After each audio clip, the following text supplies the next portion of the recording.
Oi gente, tudo bem? Olha quem tá aqui comigo de novo, Deise Rosa, que você já conhece, que o vídeo fez um sucesso da escola, que veio gente falar comigo, Deise, você não sabe, viu? Foi super sucesso. E hoje nós vamos falar um tema que pediram pra mim aqui no Insta e com certeza eu atendi a opinião, né? A competição entre irmãos. E aí, você sofre com isso na sua casa? Deise, conta pra mim, aparece muito disso lá na clínica? Aparece, né? Aparece e às vezes aparece com uma questão até assim, de tipo, olha, eu vim aqui pra você fazer os meus filhos pararem de brigar e pra resolver o problema. Primeira coisa que é importante a gente lembrar é que briga de irmãos é algo natural, bíblico inclusive, e acontece em todas as famílias, independente de classe social, de cultura e tudo mais. O que a gente pode fazer enquanto pai, enquanto mãe, é tentar amenizar esse processo todo, dessas brigas, dessas confusões, porque às vezes a gente acaba dando muita bola pra uma coisa e pra outra e a gente potencializa toda a situação. E assim, tem muito a ver com o sexo, porque tem gente que fala, é porque eles são dois meninos, porque eles são duas meninas, ou o casal que dizem que briga menos. Tem relação ou você acha que não? Olha, até hoje eu nunca vi nada, nenhuma pesquisa mostrando diferença, porque a gente tem relacionamento de dois meninos que se dão super bem, são super amigos, e dois meninos que quase se matam. E a mesma coisa pro sexo oposto ou só pras meninas, sabe? Então, assim, eu penso que tem muito mais a ver com a questão do sistema familiar, de como a família entende aquilo, de como a gente acaba reforçando um comportamento ou outro de cada um dos filhos, do que a questão do sexo em si. E outra coisa que eu vejo muito falar é diferença de idade.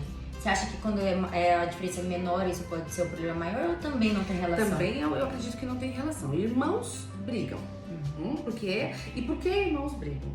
Porque cada um tem que ter um posicionamento, uma personalidade diferente, né? Quem tem irmãos sabe muito bem aí. Eu falo que ter irmãos é uma relação de amor e ódio, né? É aquela coisa, aquela raiva enlouquecedora, que eu quero enforcar o outro, e né? o amor louco. Mas aí se alguém fala mal dos nossos irmãos, né? A gente vira Mulher Maravilha, a gente vira Super-Homem, aquela coisa toda louca. Então essa relação de amor e ódio, que é algo do humano, né? Então isso faz parte de todas as culturas. O que acontece é o quanto esses pais em cada família vão potencializar e aumentar ou não isso, independente de idade. Quando a gente fala que são mais próximos, às vezes tem algumas crianças ou já adultos que entendem assim, ele roubou meu lugar porque ele nasceu depois, aí quando eu tava reinando na casa veio o pentelho que nasce. Se isso é passado para essa criança como sim, você perdeu o seu lugar porque vai nascer o seu irmão, talvez essa memória que vai ficar na cabecinha dessa criança e até enquanto adulto, enfim. Talvez uma preparação antes do nascimento já seja uma questão que seja uma coisa que ajuda no sentido de que você não vai estar perdendo o teu espaço, você vai estar ganhando um irmão, você vai estar ganhando para acrescentar, para acrescentar, né? E é uma preocupação muito grande que eu vejo nas mães quando estão grávidas do segundo filho, principalmente do segundo mais do que o terceiro, o quarto. Mas meu filho vai perder o espaço dele. E eu sempre lembro, calma, vamos olhar pro segundo que nunca terá o espaço dele, só exclusivo. Pois é, né? você vai vir com com o adicional ali já. Ele já nasce dividido, né? Porque a mãe nunca vai ser só dele como o primeiro teve. Mas como isso é passado pro primeiro filho? Olha, né? Você vai perder o seu espaço, mas eu vou continuar te amando. Você não vai perder o espaço, vai ganhar o espaço. E quando a criança começa a entender e a família entende que está somando aquele irmão e que a relação pode ser bem bacana, a gente fortalece a relação. Eu acho que até quando não há o problema da cabeça da mãe, né? Da mãe ficar falando, ai meu Deus, acho que eu tô sempre pra um, eu tô sempre pro outro, ela entender que tem que ser uma coisa mais leve, né? E uma coisa bem importante, talvez assim, às vezes nós somos cobradas enquanto maternidade, de modo geral, paternidade também, mas eu vejo que as mulheres cobram muito mais das próprias mulheres. Ser mãe é padecer no paraíso, isso não é verdade, a gente sabe, né? Quem é mãe em casa sabe que isso não é verdade. E a gente tem que amar os filhos tudo igual. Primeira coisa, nossos filhos não são iguais. E nós também não somos as mesmas mães desses filhos. Como assim? Uma primeira gestação, eu estou passando por um momento da minha vida. Se eu desejo essa gestação, se eu estou preparada, se eu quero, se eu não quero, enfim. Então, eu passo por uma situação. Tenho os meus medos. Então, será que tá normal? Será que não tá? Será que isso é uma contração? Será que não é? Será que eu vou conseguir trocar uma fralda? Será que eu vou conseguir acordar de noite? A gente vai tendo os seus medos. Nasce essa criança e nasce com ela uma mãe. E eu vou aprendendo a trocar essa fralda, eu vou aprendendo a acordar, eu vou aprendendo a entender o que é o Mas sono. uma mãe bem mais insegura, né? Uma mãe bem mais insegura, claro. Pelo menos aí 40 dias mais 9 meses pra vir o segundo filho. Não tem mais como eu ser a mesma pessoa que era antes. Então é óbvio que para o segundo filho eu já sou uma nova mulher, uma nova mãe. Então, esse segundo filho não tem a mesma mãe que o primeiro teve. E é bem comum até a gente ver em algumas famílias, não é uma regra, lembrando que cada caso é um caso, mas geralmente o primeiro filho é aquele que a gente tá o tempo inteiro. Cuidado. O segundo filho é mais largado, né? O terceiro mais eu até brinco, né? Que o primeiro filho se engole uma moeda, meu Deus, engole uma moeda no hospital, aquele auê todo. O segundo filho engole a moeda, calma, daqui a pouco vai sair no cocô, tá tudo certo, né?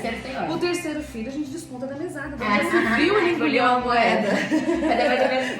Então, claro, são mães diferentes. E aí a gente fica, e às vezes as mães ficam comparando. Por que você não é igual ao seu irmão? Justamente porque eu tenho que ser diferente para que você olhe pra mim diferente. Então é comum na casa a gente ter um que é mais puxa-saco, que faz tudo. O carinhoso, que é o mais rebelde, né, que vai falar, não vou, não quero. Porque quando ele faz esse movimento, você, mãe, vai olhar pra ele nesse movimento de ser do contra. Porque se eu sou bonzinho e eu faço tudo certinho que a mãe manda, opa, minha mãe me elogia, acha legal. O outro vai fazer igual também?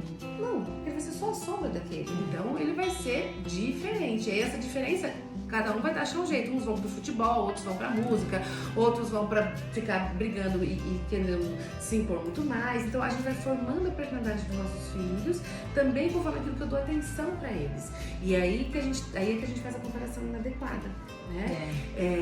O quanto a gente acaba projetando coisas que não poderia ser, tinha que ser um processo diferente. E se, brigaram, não, qual seria a conduta, Daisy, de fazer a gente ter com os filhos? Bom, primeira coisa a gente tem que pensar assim, eu estava na briga, eu vi o que aconteceu.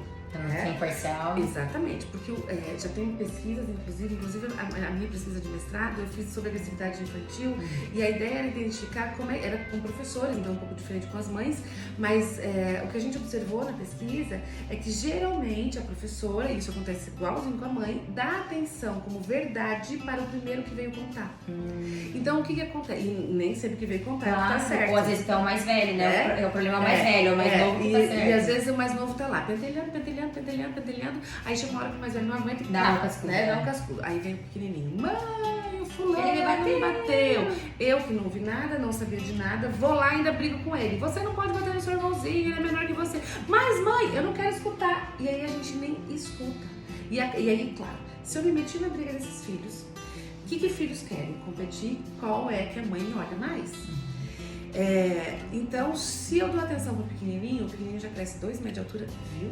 Eu ganhei nessa. Daí já queria a birra entre os dois. E aí começou o problema. Então, o grande problema de brigas de irmãos, e aí enquanto pai a gente tem que pensar o quanto eu estou colocando lenha na fogueira para esses. Às vezes a culpa é da gente, né? Porque a gente fica colocando lenha. E a gente só vai mudar isso, Thaisa, quando a gente começar a trabalhar a nossa autopercepção. Se a gente não começa a se olhar e acha que sempre a culpa é do outro, mas espera, o quanto eu estou alimentando? Porque quando a gente. Então, assim, qual é a dica? Se eles não estão se matando, se eles não estão se brigando, se ninguém vai se machucar, deixa eles brigarem. Daqui 5 minutos tá tudo bem. Ficar gritando no meio. Não. Porque assim, a gente observa muito mais isso. Famílias onde os irmãos brigam pouco, mas brincam muito mais do que brigam, no caso de crianças, geralmente tem pais que não se metem muito. Ou famílias onde tem crianças que brigam muito, irmãos que brigam muito, normalmente tem a mãe ou o pai puxando a sardinha pra um ou pra outro e aí acaba a confusão muito maior. Então tomar cuidado, né, gente? Se policiar, que às vezes a gente não percebe. A autoanálise em tudo na vida é importante. Quem sabe você nem tá percebendo o que está acontecendo, né? Talvez seja a hora de refletir, né, Daisy? E parar pra analisar se isso não tá acontecendo, né?